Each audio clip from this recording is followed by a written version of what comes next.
Now we're talking composite functions. Scope it out. Let's see what this looks like. F of g of 2. Whoa, okay. So they told us f of x equals 3x plus 1, g of x equals x to the third. Whoa, here's the deal.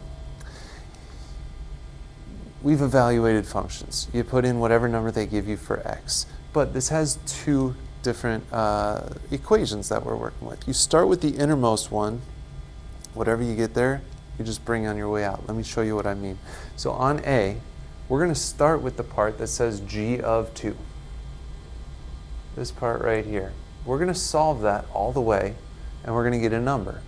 Whatever we get, then we'll bring out to the f of that number. Let's try it out.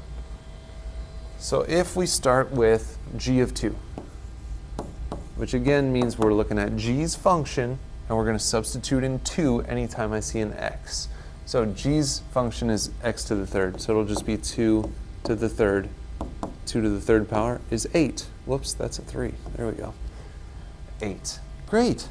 Now we're going to take that answer and bring it to the function outside of that. So the function outside of that was f. So we're going to try f of 8.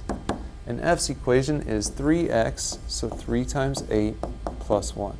3 times 8 is 24, plus 1 is 25. Start with the innermost ones, work your way out. So here we're starting with f of 2. So f of 2, and f's equation is 3x plus 1. So 3 times 2 plus 1. That will give us 6 plus 1, which is 7. Great! We got f of 2. Now we're going to expand that out to g of whatever we got. And we got 7. So we're going to do g of 7. And g's equation is 7, or x to the third. 7 to the third, 49 times 7, 343, I think. 50 times 7 is 350, minus 7 is 343. All right, cool. So I think I got 2 for you to try here. Yeah, give them a try, pause it here, check in when you're done.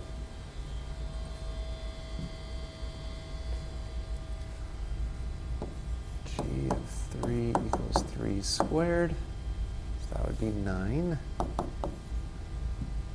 F of 9 equals 2 times 9 minus 3, 18 minus 3, 15. Great. F of 3. F of 3 equals 2 times 3 minus 3. 6 minus 3 is 3. And then g of 3, we actually did that earlier.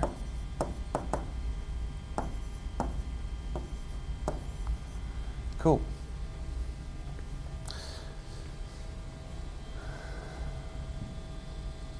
Ooh, and then this is the toughest stuff. So they don't give us just a straight up number, they give us x, which means basically we're taking g's function here, g's equation, and we are going to substitute it into f's function every time we see an x. So here's g's function.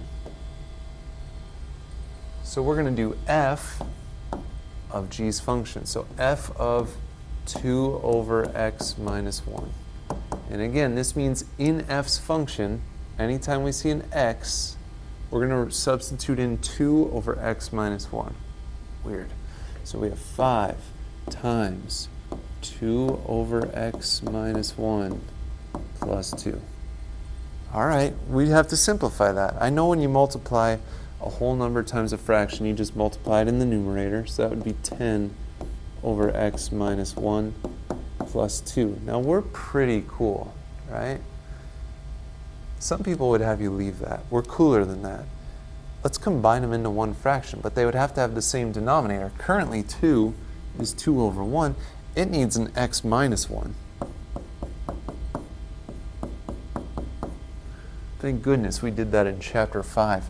So we'll have 10 over x minus 1 plus, if I multiply that by 2, that'd be 2x minus 2 over x. Oh, shoot. I wrote minus or plus 1 here. You can't take me anywhere. That was supposed to be minus 1. So now that they have the same, oh my goodness. Can you tell I'm recording this video at the end of the day? All right, here's what we got. Now they have the same denominator, so we could kind of combine our like terms up top. I see the 2x, so we'd have 2x. I see the 10 minus 2. I could do that. That's 8.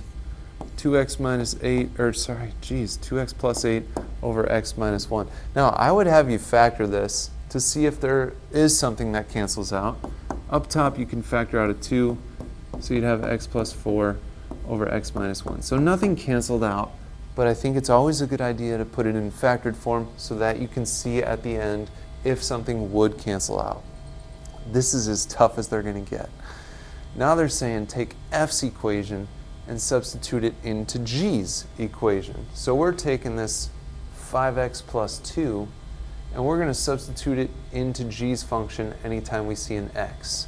So we have g of 5x plus 2 equals, and then in g's equation, when I see an x in that denominator, I'm replacing the x with 5x plus 2. Now the parentheses don't make a difference there, but I feel it's always safest when you do substitution to put it in parentheses. Let's simplify this. All right, we can't do anything with the 5. Down here we have the 5x, and then 2 minus 1 is just 1.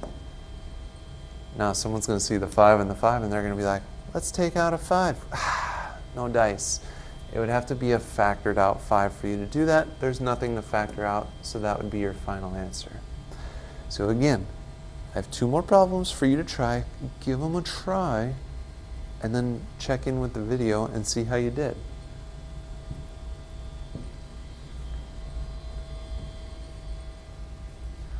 All right, f of g's equation.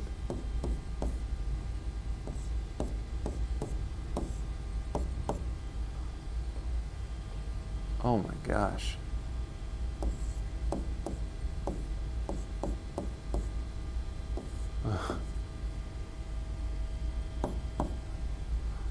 That's not even fun. So, all right, squaring the numerator would be x squared. Denominator, we'd have to FOIL 1 minus x times 1 minus x, or there's a shortcut for it. The shortcut is you square the first term, you multiply them together and double it for the middle, so it'd be minus 2x, and then you square the last term. Ah, boy. If we were to rearrange that,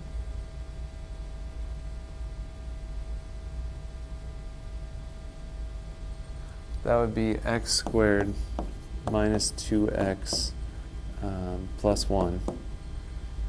So we'd have, oh my gosh, I can't believe this problem is pretty naughty.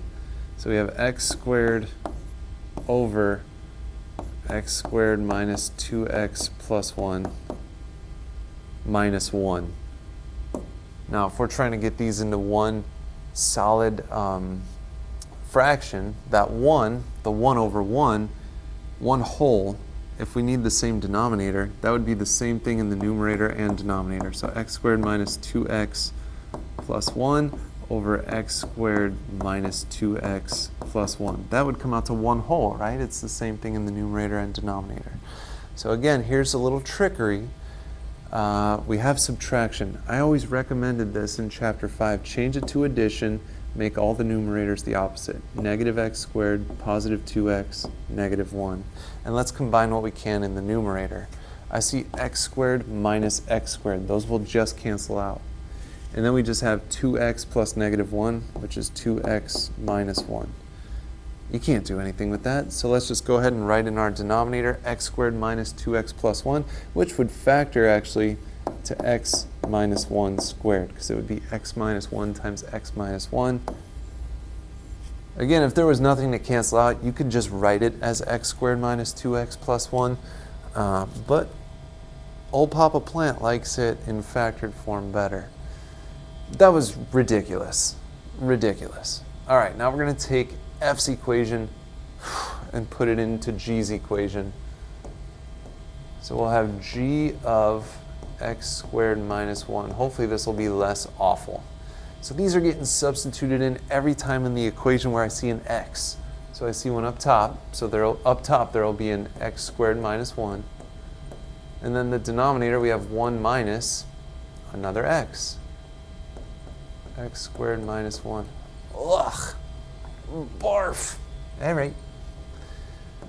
X squared minus 1, nothing to do there, but if we kind of simplify the denominator here, if I distribute that negative 1, that'd be negative x squared plus 1, which we could write as negative x squared plus 2. Usually you don't have a lead coefficient that's negative in the denominator, so you could factor out the negative, which would make it x squared minus 2.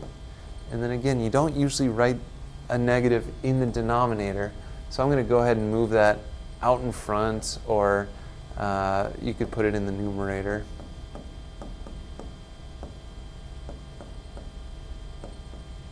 That would be it. You could factor that numerator to make it a difference of squares.